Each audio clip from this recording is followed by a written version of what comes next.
ইয়া আল্লাহ সাহায্য করো, ইয়া আল্লাহ সাহায্য করো। তাড়াতাড়ি টাকা পয়সা সোনা দানা যা আছে বের কর। আল্লাহর দোহাই লাগে আমাদের ছেড়ে দিন।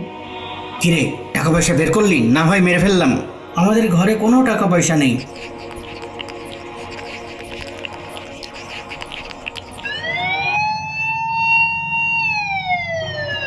ওস্তাদ, পুলিশ! পুলিশ কেমনে টের পাইলো? চল চল, কেটে পড়ি।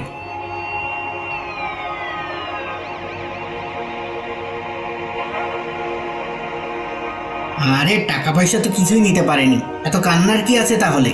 টাকা পয়সার জন্য তো কাঁদছি না, আর যদি আপনার কিছু হয়ে যেত? তো কি হতো, মরে যেতাম।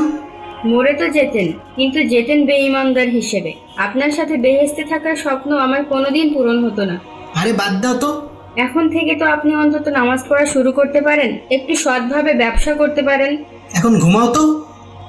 জায়েদা অত্যন্ত আল্লাভীরু এক মহিলা, কিন্তু কোনোভাবেই তার স্বামীকে ঈমানের পথে আনতে পারে না। সে এলাকার একজন ভেজাল ব্যবসায়ী হিসেবে পরিচিত। ওই মিয়া, আপনার মালে ভেজাল থাকে কেন? কেন ভাই, কি হয়েছে? এক বস্তা ছোলা কিনেছি, অর্ধেক নষ্ট।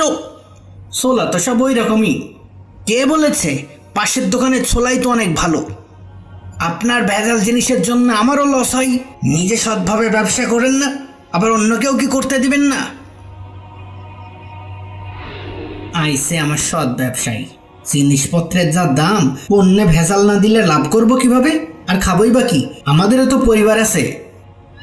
হঠাৎ বাড়ির বাইরে পুলিশের সাইরেনের শব্দ। জায়েদা বাইরে এসে দেখে একটা বাচ্চা ছেলে খেলনা পুলিশের গাড়ি হাতে খেলা করছে। বাবু,